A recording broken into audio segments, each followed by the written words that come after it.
So why do breakups hurt? Maybe like hell, even when you perhaps wanted one.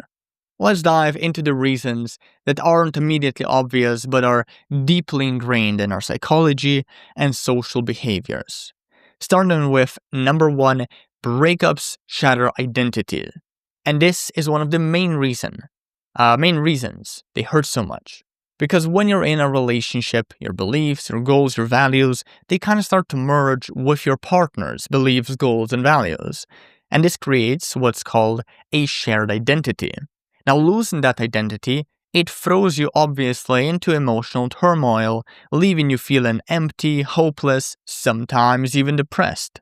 Now, to tackle this loss of meaning, which a breakage of identity essentially is, you need to find new sources of meaning. So maybe that's your career, maybe that's child rearing, maybe that's family, your social life. The point is, the more sources of meaning you can commit to, the quicker you will fill the gaps in your shattered identity, where your relationship used to sit metaphorically, and as a result, you are going to feel like yourself again. Now, the second reason breakup hurts is because they cause social exclusion. So, humans were inherently social creatures, and strong relationships are essential for our mental and emotional well-being. And breakups, well, who would have thought they disrupt this dynamic, leading to increased stress and emotional pain. Now, to combat this, I want you to socialize. I want you to meet new people. I want you to spend more time with friends and family and fill the void left by the breakup. Stick with it for a few weeks, and believe me, you're gonna feel better. As for reason number 3, shame and guilt.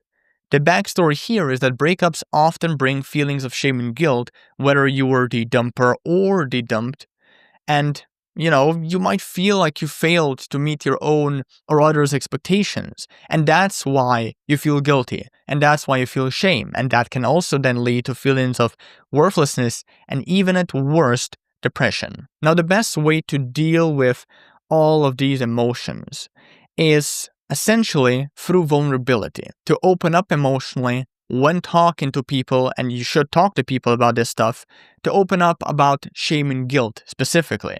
So don't bury your insecurities. I want you to face them. I want you to get and lean on your support system, your friends, family, whatever, and talk about these things, especially if it's uncomfortable or painful.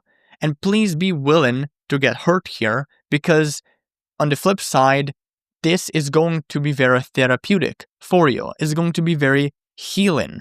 It will feel, although uncomfortable, after you express your insecurities and your shame and your guilt, it's going to feel freeing in a way. So don't hide your emotions, don't hide these things, because it's only going to make the breakup more painful. It's very paradoxical, but believe me, you being honest and open about these things, it can lead to increased self-esteem, improved well-being, and obviously less pain, apart from all the other good stuff I mentioned a minute ago. Now, the fourth reason why breakups hurt is because they produce a lot of uncertainty.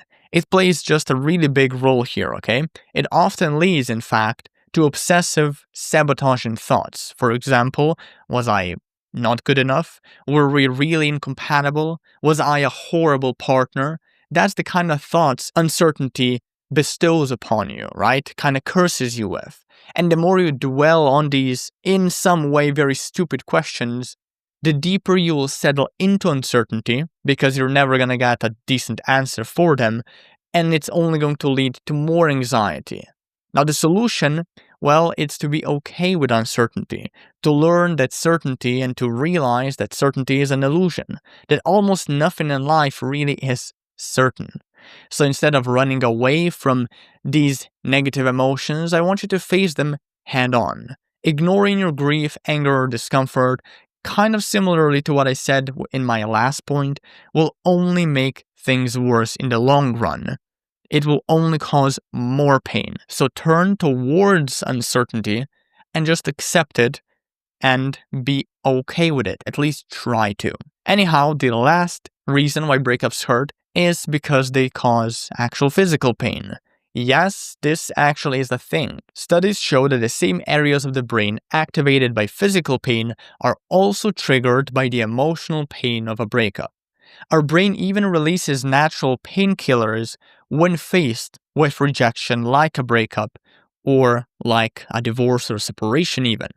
And interestingly, we often describe both the physical and the emotional pain in similar ways. I mean, just think about how someone might describe spilling a boiling hot coffee on themselves, and they say something like it hurts like hell.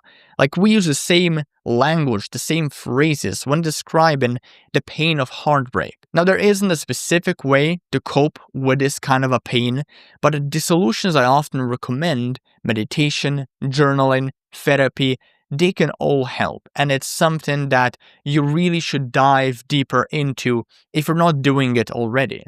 Hey everybody, thank you for watching this video. If you'd like to go deeper into getting past a breakup, you should download my free recovery cheat sheet. It's a neat one-page resource that lays out over 40 solutions to overcoming a breakup so you can create a new possibility for love, be that with your ex or with someone completely different. You can download this free resource by clicking the link in the description below this video. So that's it. Bye bye.